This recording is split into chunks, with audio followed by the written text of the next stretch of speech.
2% last semester. Yeah. So Okay. So whenever you're ready. you're all good? Yeah. All right, you got your box of hearts there, so that's a Yeah, good my thing. counselor gave it to me today. I was like, oh, it's cute. How can I help you? Okay. So my project is, well, the topic of mine is whether criminal profiling is valuable in a criminal investigation. Okay. So I'm gonna just start out with a few, easy questions. How long have you been a professor? First of all, my name is James David Ballard. I'm a professor of Criminology and Justice Studies at Cal State Northridge. I've been doing this for 25 years. Cool. What got you interested in criminal justice and criminology? I was living in the Philippines. I was almost kidnapped. When I returned, I went back to school to become a professor, and I always remember that particular thing as being the motivator. Oh, wow. Can you define criminal profiling for me? Sure. In my view, there are 5 different types of profiling. I teach a class on profiling. There's a 6th that was created by me and a co-author, but those 5 are the normal ones that people know. A simple definition is this: it is using statistical probability to guess who is the most likely suspect. Nice. Can you define those 5 other topics and your studies as well? They're mostly geographic profiling, psychological profiling. There's 3 varieties of that. What's the 5th one? I'm drawing a blank. The 6th one is called organizational profiling. It's a sociology-based, where my specialty is counterterrorism. So in looking at groups, not looking at individuals, but looking at groups, do they have the right pieces in their organization to commit a really bad thing? Chemical, biological, nuclear, radiological weapon. Okay?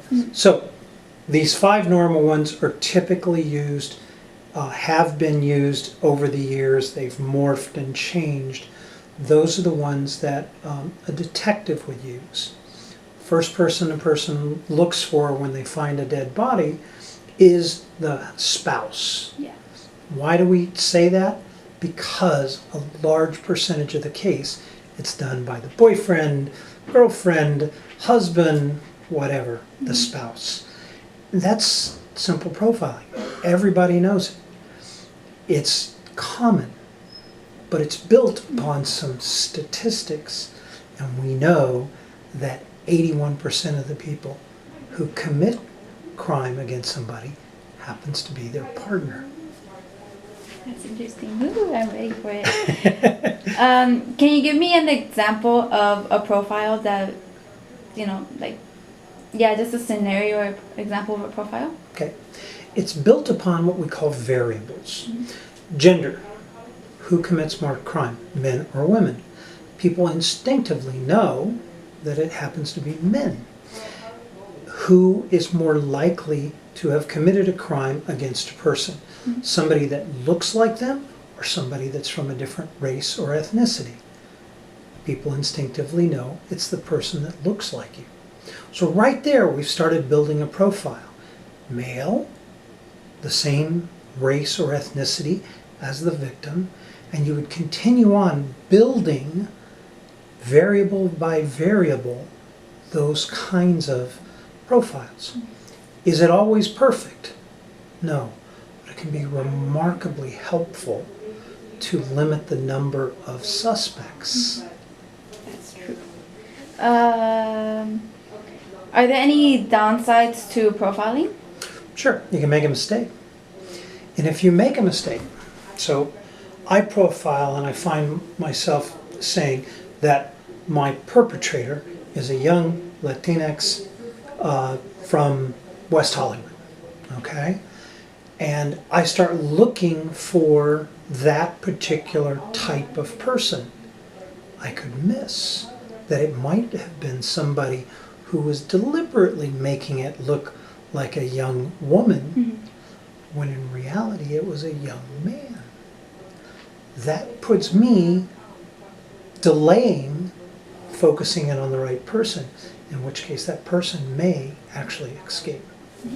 Bringing me to another question. Sure. So some people have had their lives ruined because of being wrongly accused based on a profile that led to them. Is there any way to prevent this and improve the profile? Okay. The profile is, again, trying to identify a suspect. Then it changes over to the investigation portion.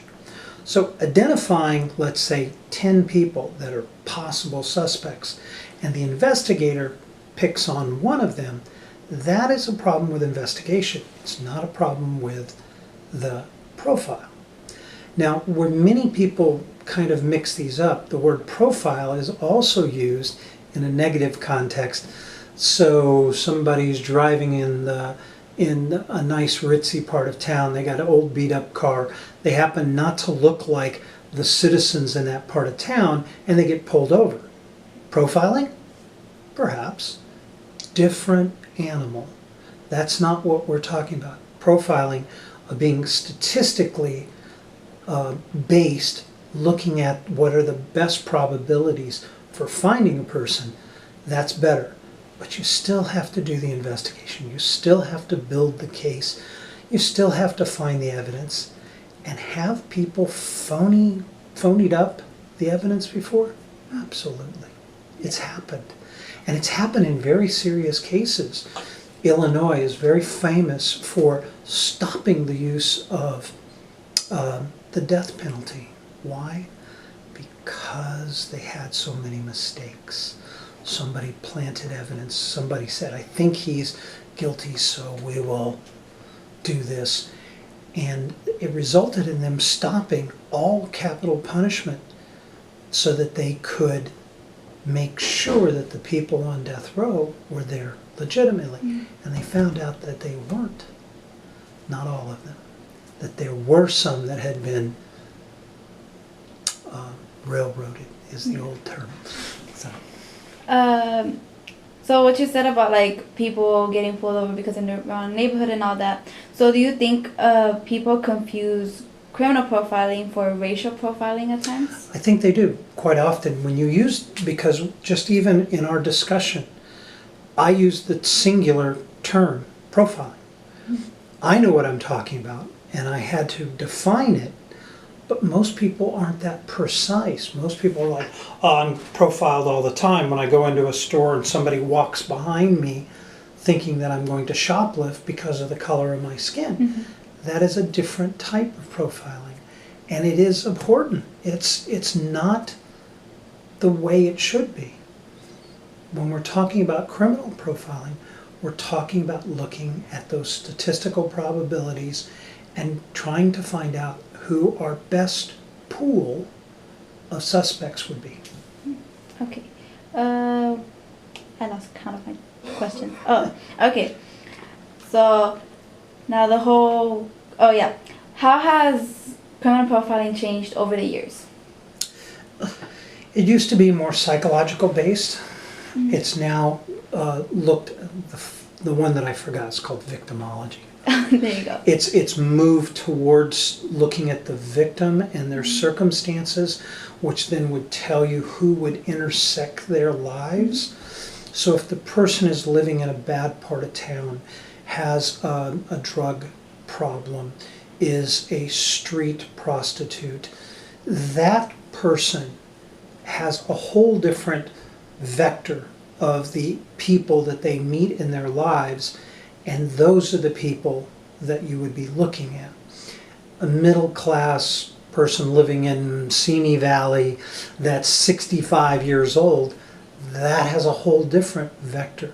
So looking at those different probabilities, we would adjust them for each of the victims.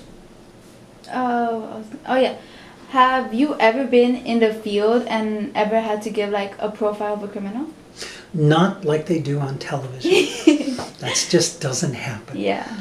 I do work with agencies of the federal government and the military to train officers to do that organizational profiling that we talked about, and those are intelligence agencies, the Army, those kinds of folks. So the main question for my topic, do you think that profiling has any value in a criminal investigation? Absolutely. Most detectives, okay, you become a police officer, let's say you're 6 years on the job, you become a detective, you're 10 years on the job, and then you become a homicide detective. It's very common that would be in like your 20th year that you would actually get to that level. Those folks intuitively think in terms of these probabilities.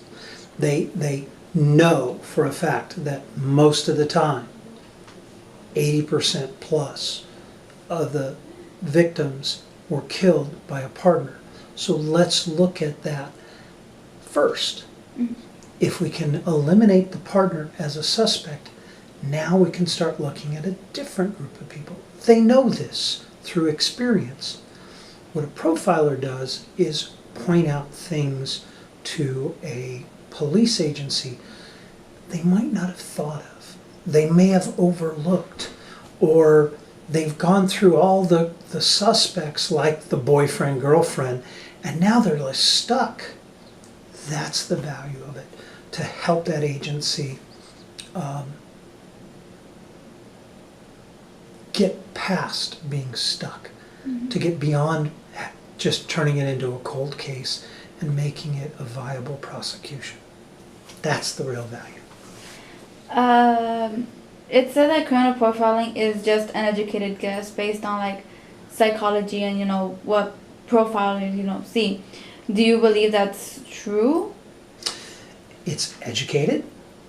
It's beyond a guess. It's based upon probability, and understanding probability that 90% of the chance that this is the person means that you understand that there's a 10% chance you're wrong. That's not a guess. That is using your